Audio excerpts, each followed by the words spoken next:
وَكُونُوا مَعَ الصَّادِقِينَ، اور سچوں کے ساتھ ہو جاؤ. اس میں اس کی تفسیر میں جمہور مفسرین فرماتے ہیں یہاں سچوں سے مراد کوئی اور جماعت نہیں بلکہ اللہ کے ولی ہے. یہاں اولیاء اللہ مراد ہیں. اولیاء کرام اللہ کے مقربین کے اللہ کے مقربین کے ساتھ ہونے کے لیے رب تبارک و تعالیٰ نے یہاں فرمایا اے ایمان والو اللہ سے ڈرو اور سچوں کے ساتھ ہو جاؤ. آج انہی سچوں میں ایک سچے حضرت عثمان بابا کے عرس کی محفل میں ہم اور آپ یہاں شریک ہیں. کہیے سبحان اللہ.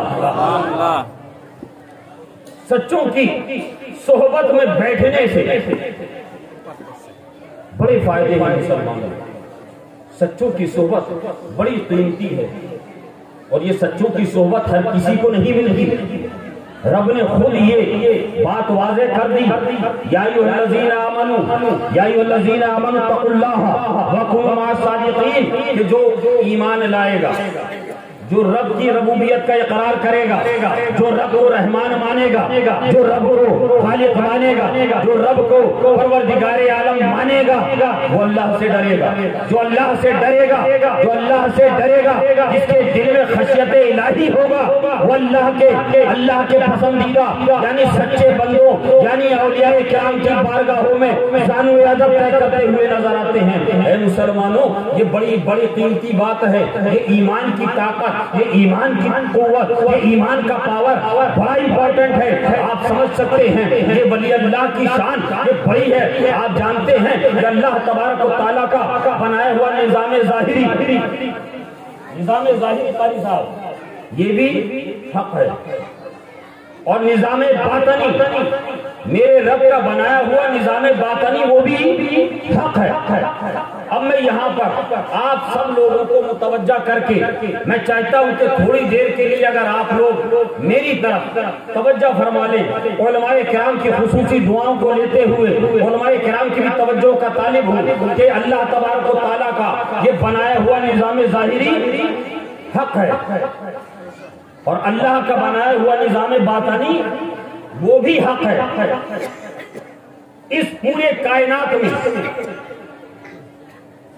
رزق کون دیتا ہے؟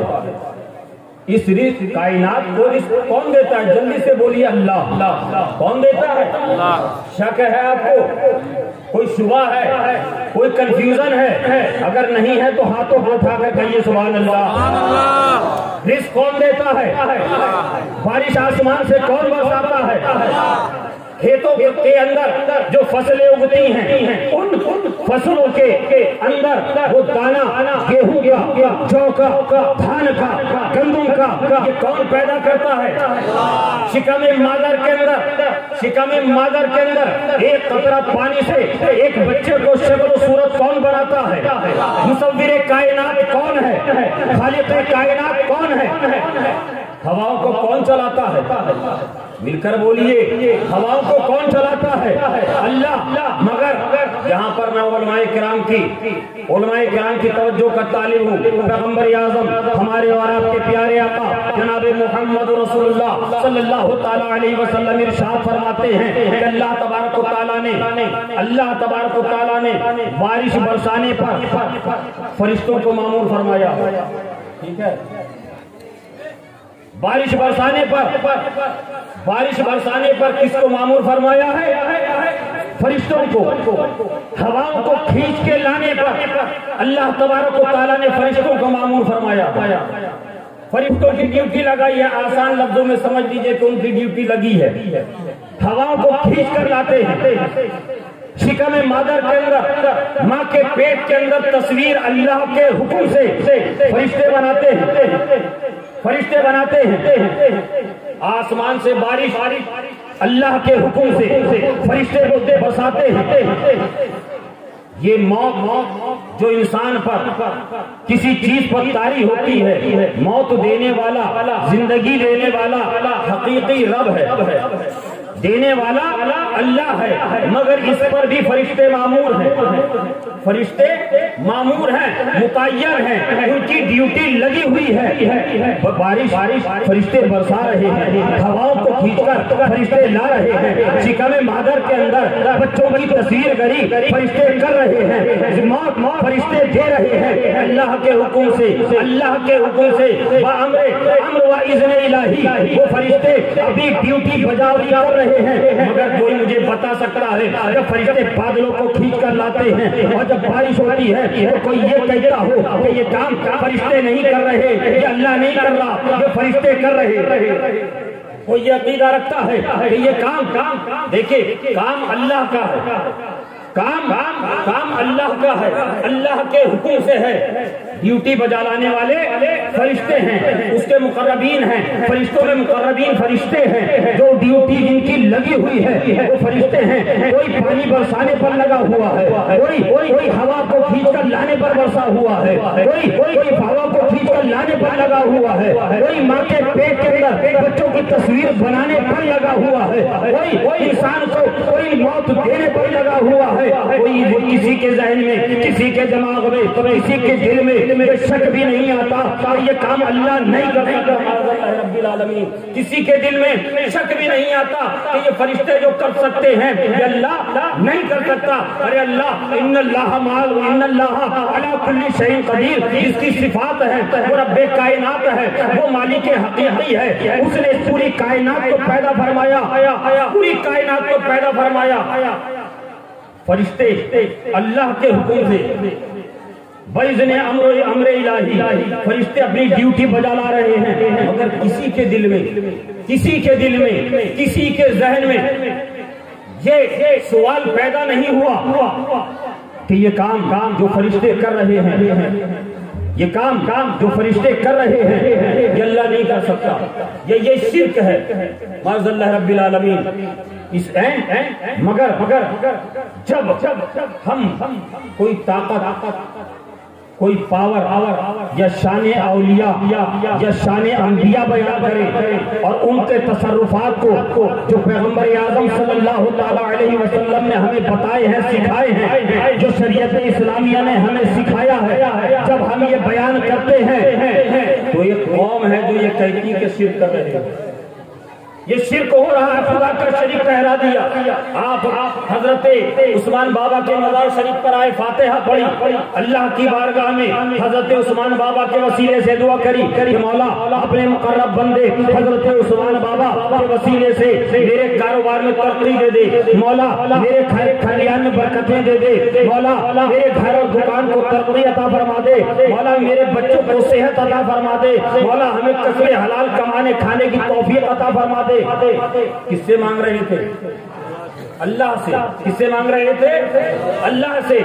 کسی کے دل میں یہ خیال آیا کہ حضرت عثمان بابا کو جو ہم شریک بنا رہے ہیں، بارگاہ خدا میں جو وسیلہ پیش کر رہے ہیں، تو خدا کا شریک، خدا کا شریک سمجھ کر رہے ہیں یا اللہ کا بندہ سمجھ کر؟ اللہ کا بندہ سمجھ کر نا۔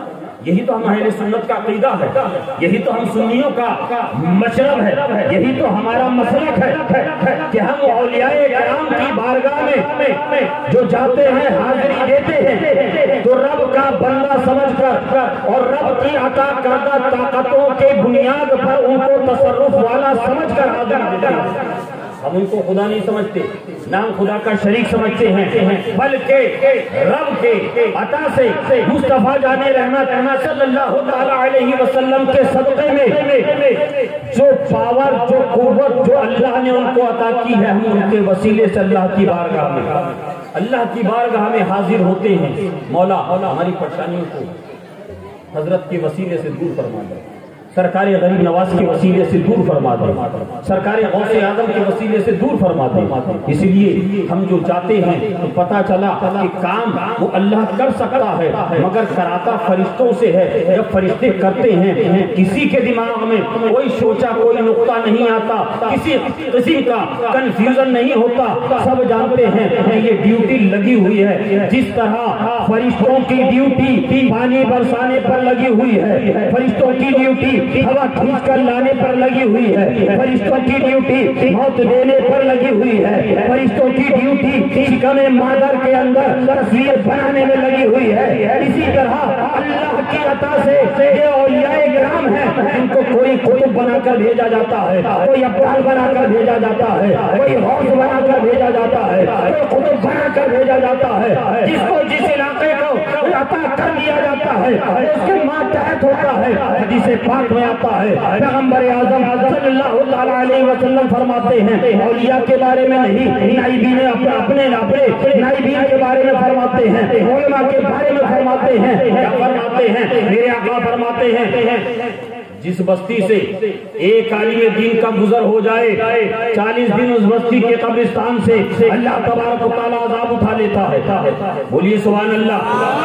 آج حضرت عثمان بابا کے وسیلے سے آپ کے اس عثمان پور کے اندر کتنے علماء آئے ہیں، کتنے حفاظ آئے ہیں، کتنے قرآن آئے ہیں، کتنے مفتیان کرام آئے ہیں۔ آپ ذرا اندازہ کیجئے 40 دن پیغمبر اعظم فرماتے ہیں عذاب اس قبرستان سے اٹھا لیا جاتا ہے۔ ارے اولیاء کرام کی شان کو سمجھنا ہے، پہلے علماء کی بارگاہ میں زانو ادب طے کرو۔ جب علماء کی بارگاہ میں آپ زانو ادب طے کریں گے تب آپ کو علماء کی قدر پتہ چلے گی۔ جب علماء کی قدریں آپ جان جائیں گے تب آپ کے دل میں آپ کے دل کے دریچے کھل اٹھیں گے، اس کے بند دروازے کھل جائیں گے۔ جب علماء کی یہ شان ہے اولیاء کی شان کیا ہوگی؟ جب اولیاء کی یہ شان ہے تو اقوام کی کیا شان ہوگی؟ جب اقوام کی یہ شان ہے تو اغواص کا کیا عالم ہوگا؟ جب اغواص کا یہ عالم ہے تو صدیقین کا عالم کیا ہوگا؟ صالحین کا عالم کیا ہوگا؟ ارے جب یہ شان ہے خدمت گاروں کی تو سرکار کا عالم کیا ہوگا؟ یہ شان ہے، یہ شان ہے خدمت گاروں کی، سرکار کا عالم کیا ہوگا؟ اے مسلمانوں، اللہ تبارک و تعالیٰ فرماتا ہے یا ایھا الذین آمنوا اتقوا اللہ وکونوا مع الصادقین، اے ایمان والو اللہ سے ڈرو اور سچوں کے ساتھ ہو جاؤ، اچھوں کے ساتھ ہو جاؤ، اس کے پیاروں کے ساتھ ہو جاؤ۔ یہ سرکاری غریب نواز رضی اللہ تعالیٰ عنہ، میں نے کہا کہ ایمان کی پاور کیا ہوتی ہے؟ حافظ قاری صاحب اللہ، ایمان کی پاور کیا ہوتی ہے؟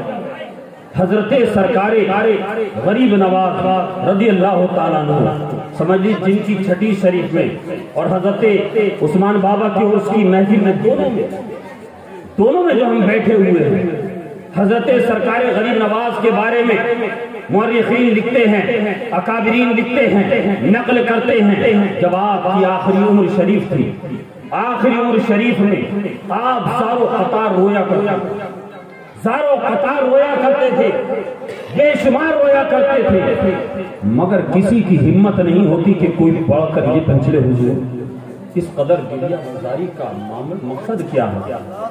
حضور آپ اس قدر کیوں رو رہے ہیں؟ حضور جو آپ صبح شام رات و دن اس قدر گریہ گزاری کرتے ہیں، اس کا مقصد کیا ہے؟ ہمت کسی میں نہیں، ہمت کسی میں نہیں، اسی لیے کہ بارگاہ جتنی بڑی ہوتی ہے اتنے آداب بڑے ہوا کرتے ہیں، بڑی بارگاہوں کے بڑے آداب ہوا کرتے ہیں۔ حضرت سرکار غریب نواز کی بارگاہ میں آپ کے چہیتے حضرت قطب الدین بختیار کاکی رحمۃ اللہ علیہ تشریف لائے۔ لوگوں نے کہا کہ حضور بہت اچھے موقع سے آپ تشریف لائے، حضور ہماری ہمت نہیں ہوتی، سرکار ہماری جرأت نہیں ہوتی، ہمارے حوصلے دم توڑ جاتے ہیں۔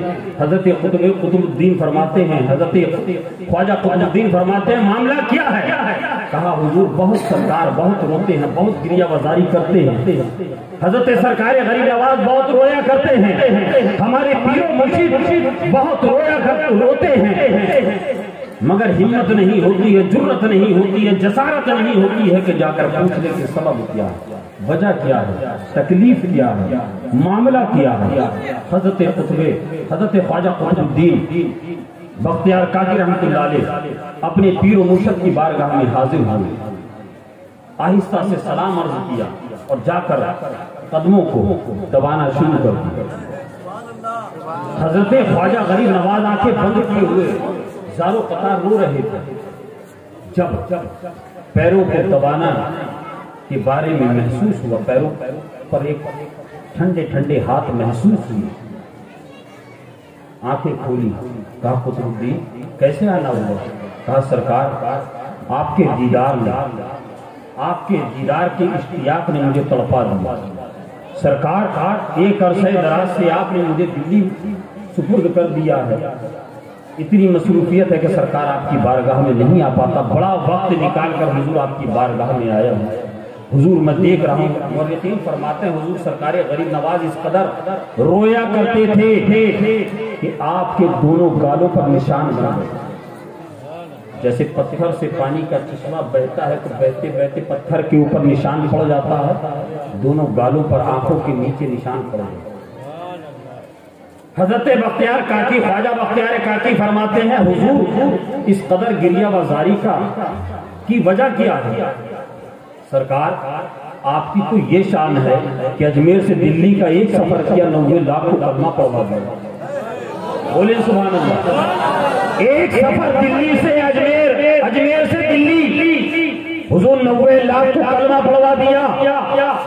آج ہمارے زمانے کے جو پیران عظام ہیں جو اپنے آپ کو صفت اولیاء میں شامل کرتے ہیں، بات کو سمجھ رہے ہیں؟ کچھ ایسے بھی لوگ بازاروں میں گھوم رہے ہیں، قاری صاحب کے بلا ہم دیکھتے ہیں 2 رکعت دن بھر میں نماز نہیں پڑھتے، مگر ان کے قصیدے آپ سنیے ان کے مریدین سے تو اللہ اکبر، لگتا ہے کہ آج ہی آسمان سے اترے۔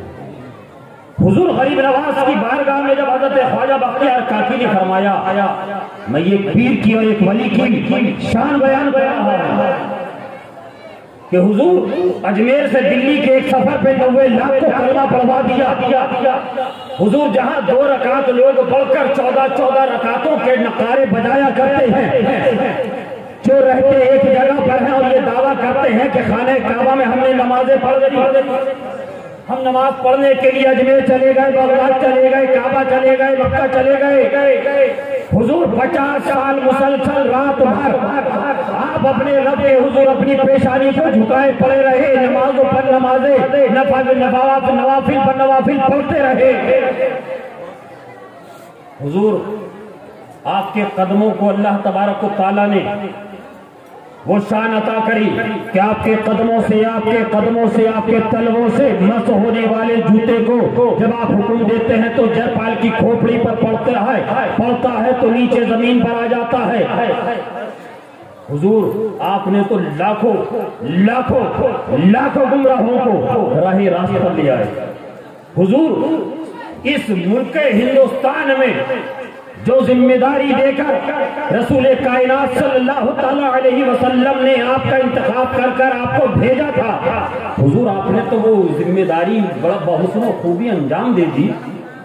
حضور پھر اس قدر گریہ بازاری کا مقصد کیا ہے، وجہ کیا ہے، معاملہ کیا ہے؟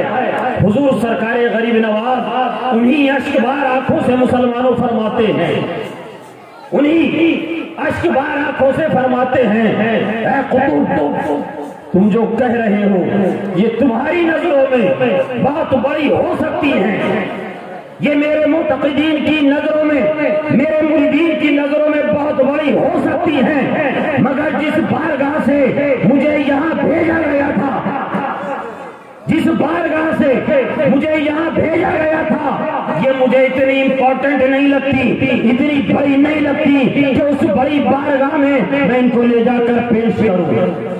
یعنی رسول پاک صلی اللہ تعالیٰ علیہ وسلم کی بارگاہ سے مجھے ہندوستان عطا کیا گیا، مجھے ہندوستان بھیجا گیا، اب میں اتنی بڑی بارگاہ میں یہ کیسے لے جا کر پیش کروں؟ یہ حضرت سرکار غریب نواز رضی اللہ تعالیٰ عنہ کا مرتبہ اور مقام ہے۔ مورخین فرماتے ہیں حضرت سرکار غریب نواز رضی اللہ تعالیٰ عنہ حج بیت اللہ کے لیے مکہ معظمہ تشریف لے گئے، مکہ معظمہ تشریف لے گئے۔ حضرت سرکار غریب نواز خانہ کعبہ کا طواف کرنے میں مشغول ہے، پوری دنیا طواف کعبہ میں مشغول ہے۔ حضرت سرکار غریب نواز طواف سے فارغ ہو کر جب ایک سائیڈ میں کچھ آئے، جب سائیڈ ہوئے اس مطاف سے کنارہ ہوئے تو آپ نے دیکھا ایک بندہ خدا لبیک لبیک لبیک کی صدا لگا رہا ہے، اور حضرت سرکار غریب نواز فرماتے ہیں جب وہ لبیک کی صدا لگاتا تو آواز آواز آتی لا لبیک لا لبیک، وہ کہتا مولا میں حاضر ہوں، جواب آتا کہ تو غیر حاضر ہے، تو حاضر نہیں ہے، وہ کہتے جاتا، رو رہا ہے، گریہ بازاری کر رہا ہے، لبیک لبیک لبیک کی سزائیں لگا رہا ہے، جواب آ رہا ہے لا لبیک لا لبیک لا لبیک، تو حاضر نہیں ہے، تو حاضر نہیں ہے۔ حضرت سرکار غریب نواز فرماتے ہیں میں نے جا کر اس شخص کا کندھا ہلایا، میں نے اس کو جھنڈوڑا، میں نے اس سے پوچھا کہ بندے خدا تو لبیک کی صدا لگا رہا ہے، تو لبیک کی صدا لگا رہا ہے، جواب آ رہا ہے لا لبیک، مگر تو پھر بھی صدا لگا رہا ہے، جب تیری صدا، جب تیرا آنا قبول ہی نہیں ہے تو پھر تو صدا کیوں لگا رہا ہے؟ اس نے دیکھا حضرت سرکار غریب نواز کو، کہا کہ آپ نہیں سمجھ رہے، آپ کا اس سے کوئی سروکار نہیں، آپ کو اس سے کوئی مطلب نہیں۔ حضرت سرکار غریب نواز فرماتے ہیں جب اس نے یہ جملہ کہا کہ آپ میرے معاملے میں کیوں پڑھتے ہیں، آپ کو اس سے کیا مقصد ہے، آپ کو کیا مطلب ہے، تو مجھے تھوڑی حیرانی ہوئی اور مزید جاننے کی خواہش پیدا ہوئی۔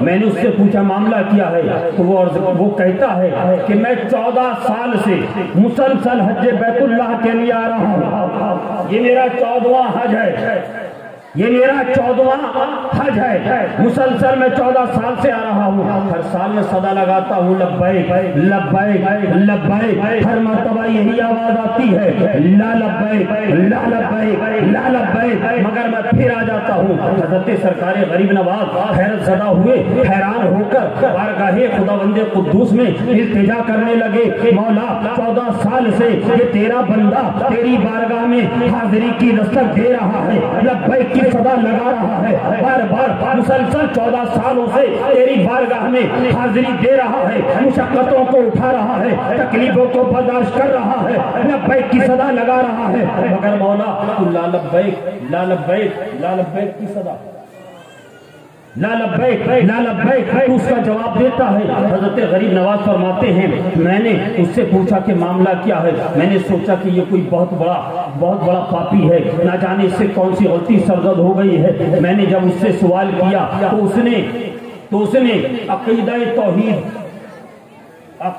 توحید بیان کرنا شروع کیا، عقیدہ توحید، رب کی ربوبیت، رب کی وحدانیت، رب کی سمدیت، رب کی ربوبیت بیان کرنا، عقیدہ توحید بیان کرنا شروع کیا۔ حضرت سرکار غریب نواز فرماتے ہیں کہ میں سر سے لے کر پاؤں تک خشیت الہی سے کانپنے لگ گیا، میں کانپنے لگ گیا۔ یہ کن لوگوں کا معاملہ ہے مسلمانوں، یہ بڑے لوگوں کی باتیں ہیں، یہ بڑوں کا مقام معاملہ ہے کہ جب وہ اتنی خدمتیں کرتے ہیں، اتنی مجاہدات کرتے ہیں، اتنی عبادات کرتے ہیں، جو دن کو روزہ اور رات کو قرآن کی تلاوت اور اپنی پیشانی کو اپنے رب کے حضور جھکاتے ہیں، ان اولیاء کرام کا جب یہ عالم ہے تو ہم آپ گنہگار سیاہ کار صبح سے شام تک اور شام سے صبح تک گناہوں کی زندگی میں ملوث ہیں، گناہوں کی زندگی میں ملوث ہیں، اور پھر بھی ہم خوش فہمی میں ہیں کہ ہم 4 رکعت 3 رکعت 5 رکعت نماز پڑھ لیتے تو ہمارا بیڑا پار ہو گیا۔ مسجد آئے، نماز پڑھی، دکان پر جا کر پھر کم ناپ کھول، پھر کم کھولنا، پھر جھوٹ بولنا، پھر غیبت کرنا، پھر چوری کرنا، پھر دھوکہ دینا، پھر امانتوں میں خیانتیں کرنا، پھر والدین کو ستانا، پھر چھوٹوں کے حق تلفی کرنا۔ اے مسلمانوں، ہمیں چاہیے، رب فرماتا ہے یا ایھا الذین آمنوا اتقوا اللہ وکونوا مع الصادقین، اے ایمان والو اللہ سے ڈرو، سچوں کے ساتھ ہو جاؤ۔ سچوں کے ساتھ سے مطلب یہ نہیں کہ صرف اعراض کی محافل کا انعقاد کرنا، یقیناً یہ بھی ہم کریں گے، یہ بھی ہم کریں گے، ہم اپنے بزرگوں کے تواریخ کو یاد رکھیں گے، اور اس سے پہلے اپنے بزرگوں اولیاء کرام کی تواریخ کے ساتھ ساتھ ان کی تعلیمات کو بھی اپنی زندگی میں اتاریں گے، ان کی تعلیمات کو بھی اپنی زندگی میں اتاریں گے۔ مجھے پتا چلا کہ یہاں پر آپ لوگوں میں بیشتر لوگ سلسلہ چشتیہ کلیمیہ سے منسلک ہیں، سلسلہ کلیمیہ چشتیہ سے منسلک ہیں. یاد رکھیے گا ایک جملہ میں دے کر آپ کو جا رہا ہوں، بارہا میں کہتا ہوں، بار بار میں کہتا ہوں، اور جب جب موقع ملتا ہے تب ببانگ دہل کہتا ہوں. آج آپ سے کہہ کے جا رہا ہوں کہ یہ جو اسلام، یہ جو شریعت ہے، شریعت مصطفیٰ ہے، یہ ایک بلڈنگ ہے. کیا ہے؟ یہ ایک بلڈنگ ہے. آپ بڑے بڑے شہروں میں جاتے ہوں گے، آپ نے دیکھا ہوگا 30 تلہ 40 تلہ 50 تلہ 100 تلہ 150 تلہ ٹاور بلڈنگیں ہوتی ہیں. اس بلڈنگ کے اندر بے شمار کمرے ہوتے ہیں، رومز ہوتے ہیں. یہ شریعت اسلامیہ ایک بلڈنگ کے مانند ہے، مثل ایک بلڈنگ ہے. اور یہ تمام سلاسل حقہ،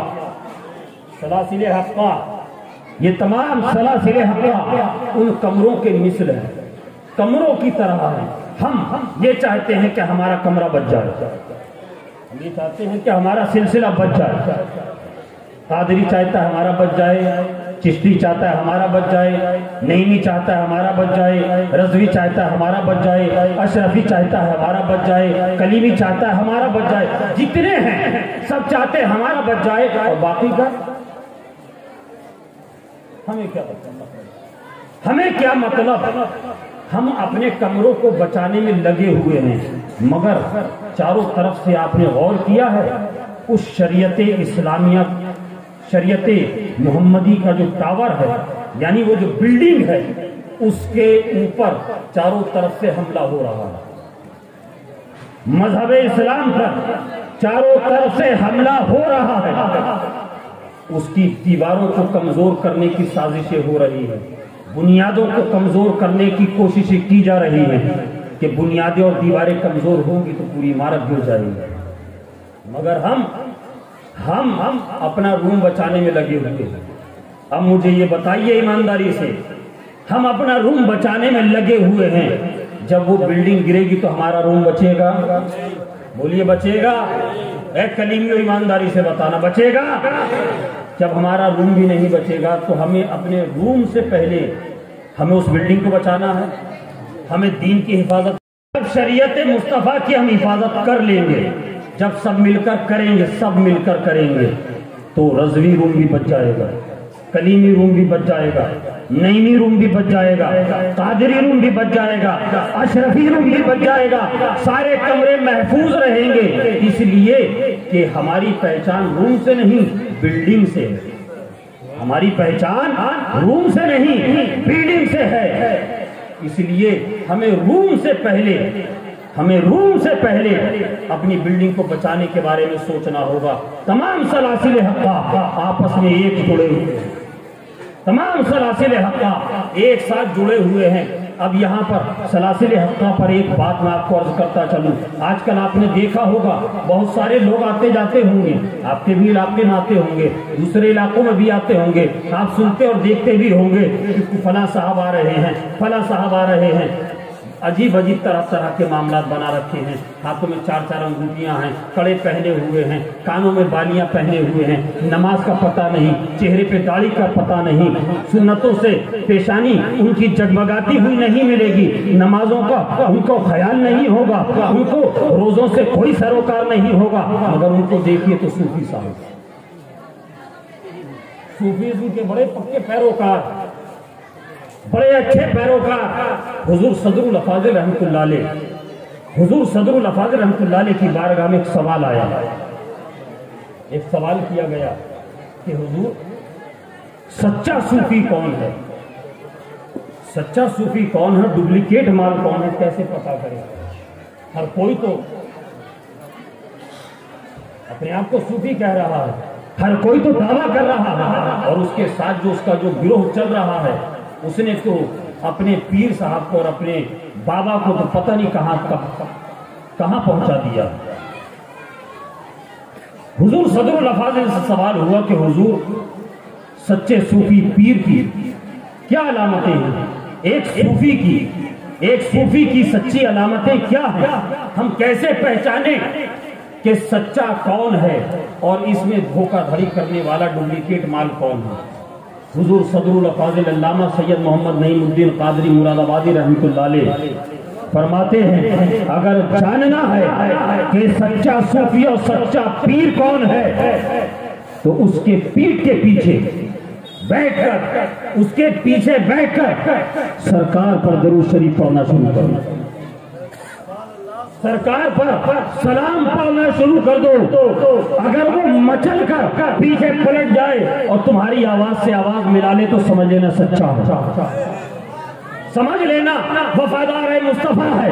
اگر وہ بھی جگہ پہ کرو فرق کے ساتھ بیٹھا رہے تو سمجھ جانا کہیں نہ کہیں کچھ ملاوٹ ہے۔ یہ مشائخ کرام علیہ رحمت رضوان کے اقوال ہیں۔ میں یہ عرض کر رہا تھا کہ ایمان کی طاقت، پیر کی طاقت، ایمان کی طاقت کیا ہوتی ہے؟ اللہ کے بندوں کے ساتھ ہونے کا جو رب نے ہمیں حکم دیا۔ میں سمجھتا ہوں کیا بجے ٹائم قریب میرے خیال سے ہو گیا ہے۔ اگر تھوڑی دیر اگر آپ لوگ اور اجازت دے دیں تو میں یہ بڑی پیاری اور بڑی اچھی بات کہنے کے لیے آپ تک جا رہا ہوں۔ تھوڑا سمٹ کے اگر آگے آ جائیں، درود شریف کا ایک بار ورد کر لیں۔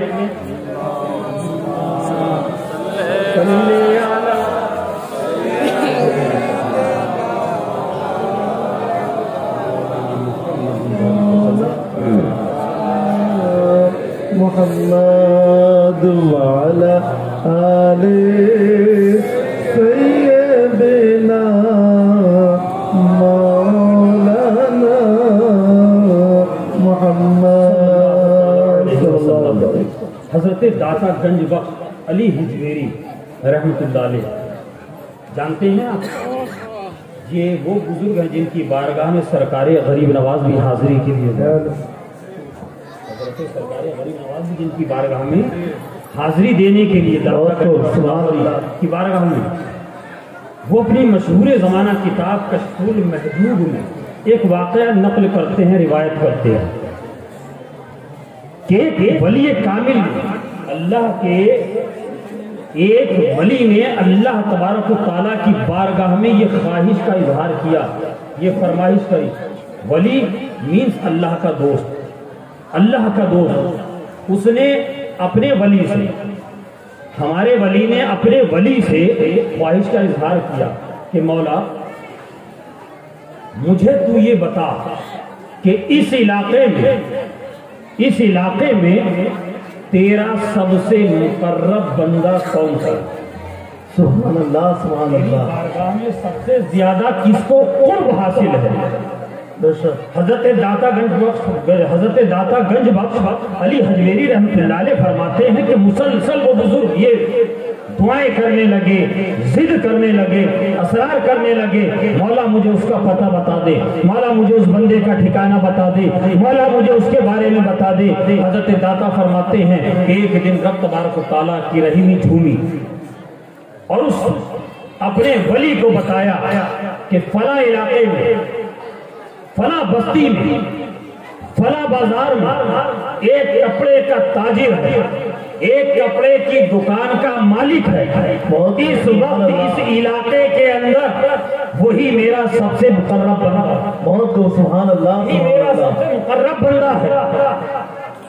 اب جب ولی کو بشارت مل گئی، اس کا ٹھکانہ مل گیا، پتہ چل گیا، تو فرماتے ہیں کہ میں یہ سوچنے لگا کہ خوب عبادتیں کرنے والے وہ ہیں، یقیناً رب تبارک و تعالیٰ کا مقرب بندہ کوئی بننا آسان نہیں ہے، بڑی بڑی مشکلوں کا سامنا کرنا پڑتا ہے، بڑی بڑی مشکلات کا سامنا کرنا پڑتا ہے، تب بھی کوئی امید نہیں کہ رب کا قرب حاصل ہوگا کہ نہیں، رب ہماری ان مشکلوں اور ان عبادتوں کو وہ رب کی بارگاہ میں قابل قبول ہوں گی کہ نہیں، کوئی گارنٹی نہیں۔ وہ فرماتے ہیں میں سوچنے لگا اتنا بڑا تاجر، اتنا بڑا ولی، اتنا بڑا رب کا مقرب ہے، اب ان کی دکان، اس بستی کی تلاش میں اس دکان پر پہنچنے کے لیے نکل پڑے سفر پہ چلے، ذہن کے اندر، دماغ کے اندر طرح طرح کے سوالات امنڈ رہے ہیں۔ بڑے نمازی ہوں گے، تاجر ہیں، دکان پر بڑے لاہو لشکر کے ساتھ، بڑے دکان پر نوکر چاکر ہوں گے، وہ دکانداری کرتے ہوں گے، مصلی بچھا کر صرف عبادت و ریاضت میں مشغول رہتے ہیں۔ قرآن کی تلاوت کرتے ہوں گے، ذکر و اذکار کرتے ہوں گے، رات رات بھر ذکر کرتے ہوں گے، خوب صدقہ خیرات کرتے ہوں گے۔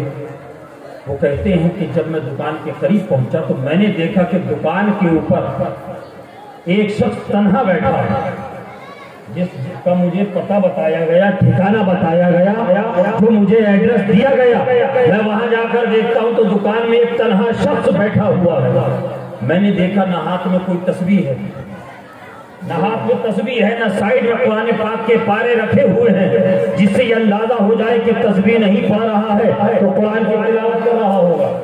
میں نے تھوڑا اور قریب جا کر دکان کا معائنہ کیا تو دکان میں مجھے کوئی مصلی بھی بچھا نظر نہیں آیا، مجھے مصلی بھی نظر نہیں آیا۔ میں سوچنے لگا یا اللہ، اس کے ہاتھ میں نہ تسبیح ہے، نہ اس کے قریب قرآن پاک کے پارے رکھے ہیں، قرآن مجید رکھا ہے، نہ دکان کے اندر مصلی بچھا ہوا ہے، نہ یہ تسبیح پڑھ رہا ہے، نہ یہ ذکر کر رہا ہے، نہ تلاوت قرآن کر رہا ہے، نہ تیری بارگاہ میں سجود و قیام کر رہا ہے۔ مولا مگر پھر بھی اس علاقے کا تیرا سب سے مقرب بندہ، پھر بھی تیرا یہ مقرب بندہ ہے، آخر معاملہ کیا ہے، آخر وجہ کیا ہے؟ وہ کہتے ہیں کہ میں نے اپنے بارے میں اس کو کچھ نہیں بتایا، میں دکان میں ایک خریدار بن کر، ایک گراہک بن کر، ایک کسٹمر بن کر داخل ہوا۔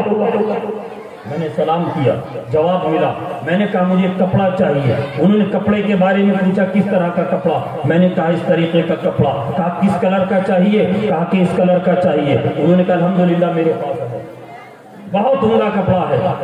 دیکھا، کپڑا دیکھنے کے بعد وہ ولی فرماتے ہیں، حضرت داتا گنج بخش روایت کرتے ہیں، وہ ولی کہتے ہیں کہ مجھے کپڑا پسند آ گیا، کپڑا لینا نہیں تھا، مقصد میرا کچھ اور تھا، میں دیکھنا چاہتا تھا کہ آخر معاملہ کیا ہے، یہ ظاہر جو خالی بیٹھا ہوا شخص نظر آ رہا ہے، آخر کار کون سا اس کا ایسا فعل ہے، کون سا ایسا عمل ہے، کون سی اس کی ایکٹیویٹیز ہیں جس نے اس کو رب کی بارگاہ کا اتنا بڑا مقرب بنا دیا ہے۔ کہا کہ مجھے کپڑا پسند آ گیا، میں نے کہا کہ یہ اتنا کپڑا اس کی قیمت کتنی ہوگی، انہوں نے کہا اتنے روپے اس کی قیمت ہے، تو میں نے اس میں بارگیننگ کرنا شروع کر دیا، مول بھاؤ طے کرا، تھوڑا کچھ میں نے گھٹایا، کچھ انہوں نے بڑھایا، آخر میں سودا طے ہو گیا۔ اب میں اس انتظار میں تھا اب یہ کپڑا کاٹیں گے اور مجھے دیں گے اور قیمت وصولیں گے۔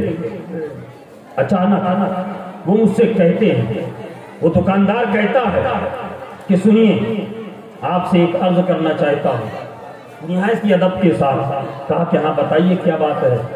کہا کہ جو کپڑا آپ نے پسند کیا ہے، یہ کپڑا جس کوالٹی کا ہے، یہ کپڑا جس دھاگے کا بنا ہوا ہے، یہ کپڑا جس رنگ کا ہے، یہ کپڑا جس کارخانے میں بنا ہوا ہے، سیم یہی کپڑا میرے سامنے والی دکان میں بھی موجود ہے، میرے سامنے والی دکان میں بھی موجود ہے۔ مسلمانوں توجہ چاہتا ہوں، میرے سامنے والی دکان میں بھی موجود ہے۔ ایک کام کیجئے، آپ مجھ سے یہ کپڑا مت لیجئے، یہ کپڑا مجھ سے مت لیجئے، بلکہ وہ سامنے جو میرا مسلمان بھائی بیٹھا ہوا ہے دکان میں، آپ اس سے جا کر یہ کپڑا لے لیجئے۔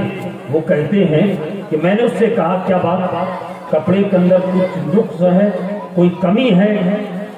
کہا کہ الحمدللہ میرے کپڑے کے اندر کوئی کمی نہیں ہے، میرا کپڑا بے عیب ہے، کوئی عیب نہیں ہے، میرے کپڑے کی کوالٹی وہی ہے، صاف ستھری ہے جو اس دکاندار کے پاس ہے۔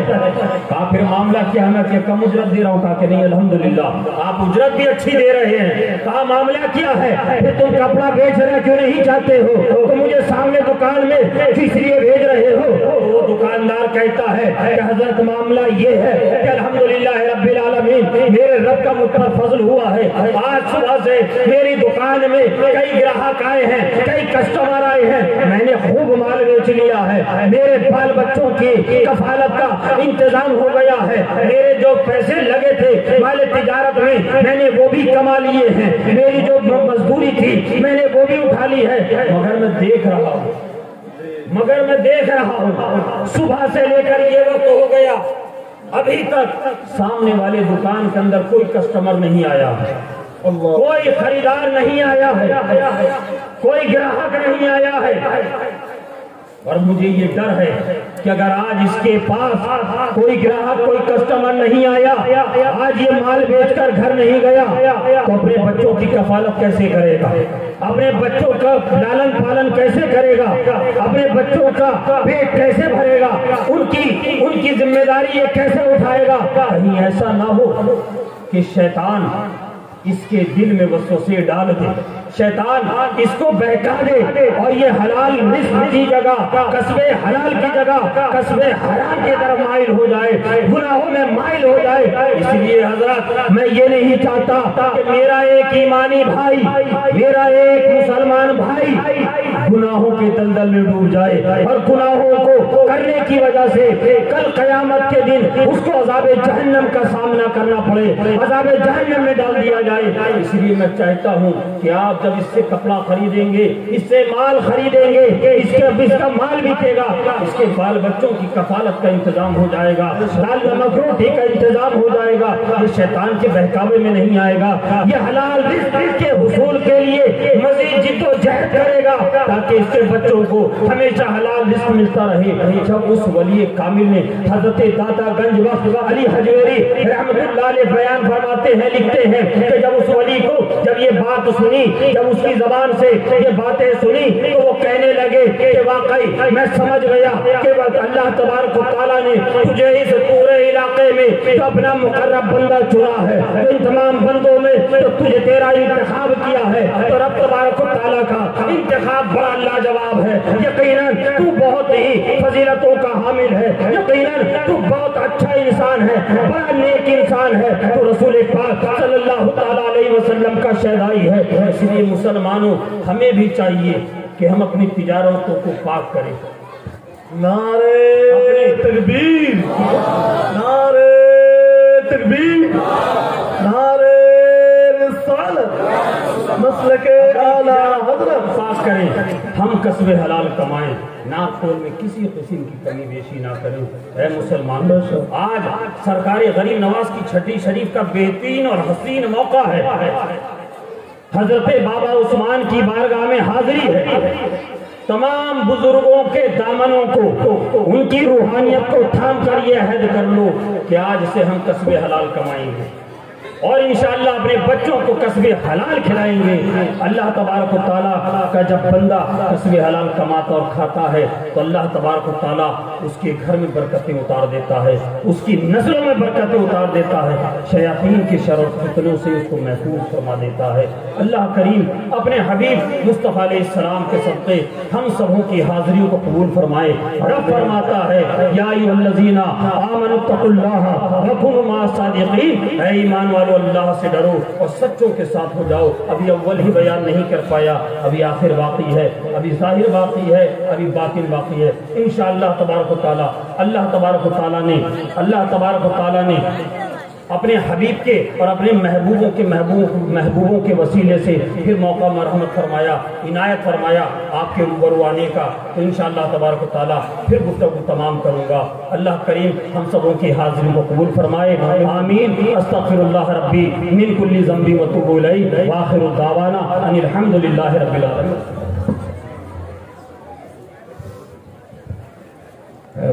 আসসালামু আলাইকুম। সমস্ত দর্শকবৃন্দু এবং অতিথি যারা এসেছেন তাদের পুরুষ কমিটির পক্ষ থেকে একটা বিশেষ